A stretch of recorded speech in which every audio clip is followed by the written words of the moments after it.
Abdallah l'épicier me raconta les exploits d'un roi magnifique qui vivait dans un pays de lumière et de fleurs, et de parfums par-delà les mers des ténèbres, par-delà la grande muraille. Et je désirais faire un pacte avec les puissances invisibles qui obéissaient aux sorcières afin qu'ils m'emmènent par-delà les mers des ténèbres et par-delà la grande muraille, vivre dans ce pays de lumière, de parfums et de fleurs. Mon père me parlait du paradis.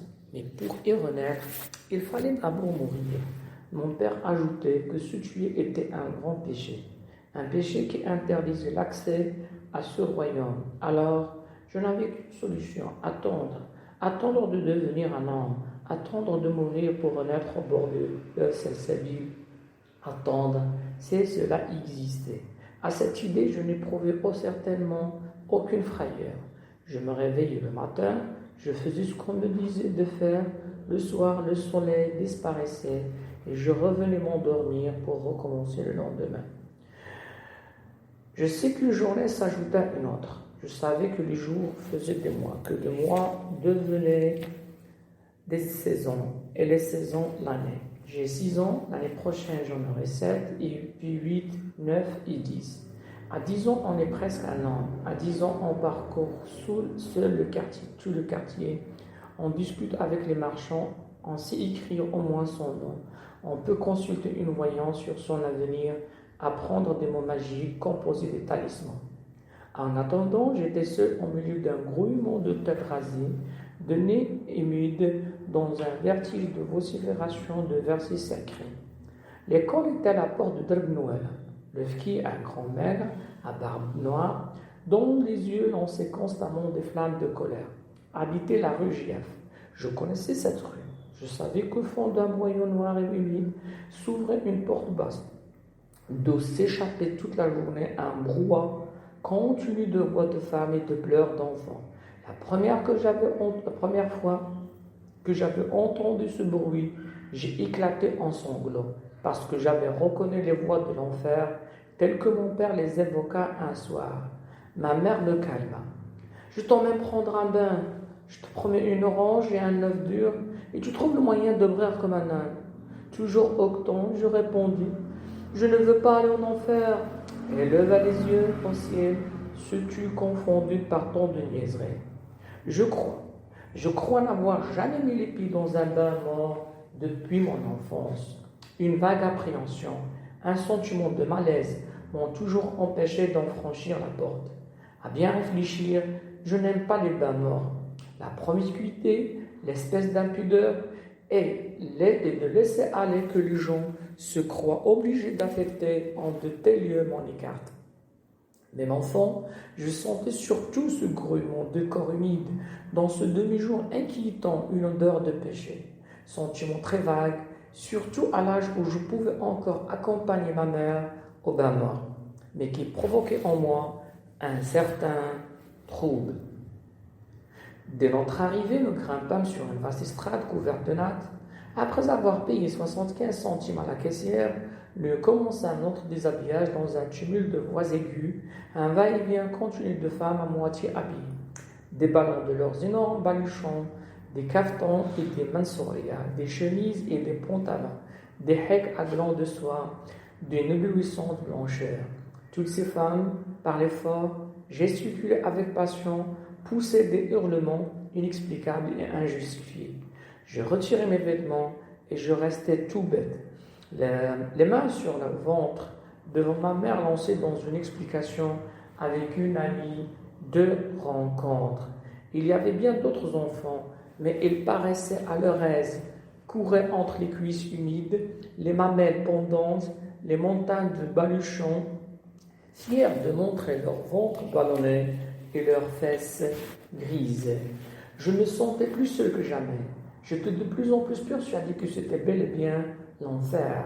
Dans les salles chaudes, l'atmosphère de vapeur, les personnages de cauchemar qui s'y agitaient, la température finirent par m'anéantir.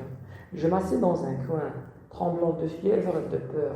Je me demandais ce que pouvaient bien faire toutes ces femmes qui tournoyaient partout, couraient dans tous les sens, traînant de grands seaux de bois débordants, d'eau bouillante qui m'éclaboussaient au passage. Ne venait-elle pas donc pour se laver? Il y en avait bien une ou deux qui tiraient sur leurs cheveux assis, les jambes allongées, protestant d'une voix haute.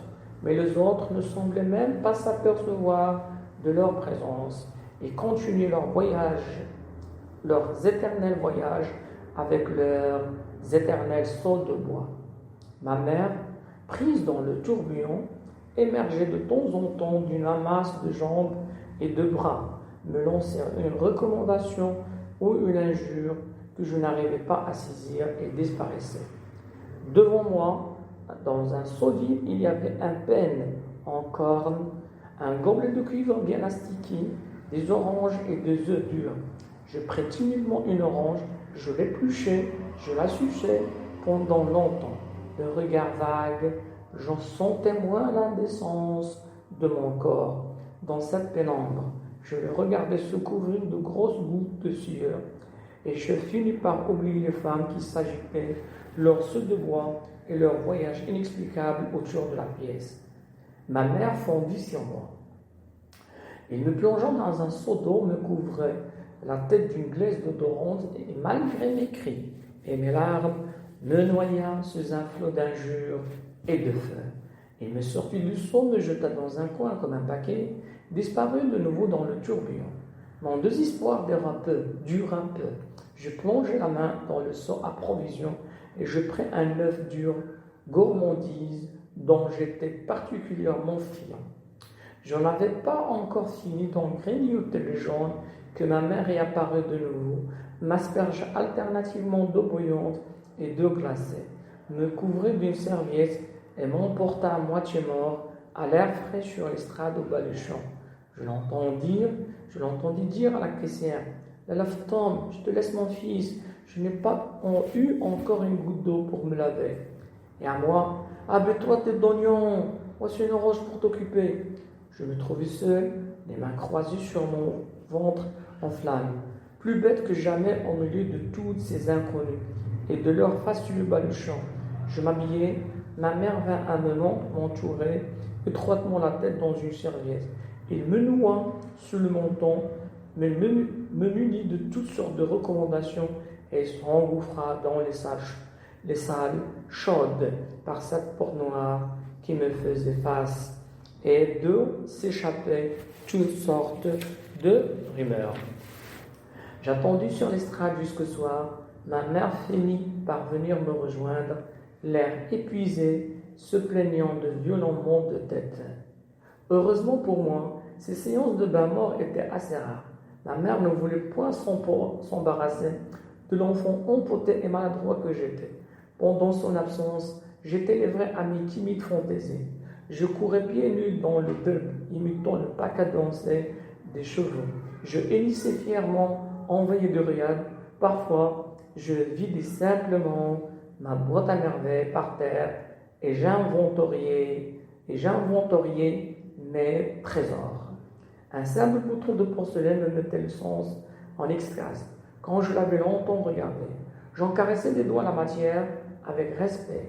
Mais il y avait dans cet objet un élément qui ne pouvait être saisi ni par les yeux, ni par les doigts. Une mystérieuse beauté intraduisible.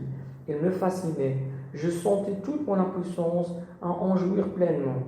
Je pleurais presque de sentir autour de moi cette étrange chose invisible, impalpable, que je ne pouvais goûter de la langue, mais qui avait un goût et le pouvoir d'enivrer. Et cela s'incarnait dans un bouton de porcelaine et lui donnait ainsi une âme, une vertu de talisman.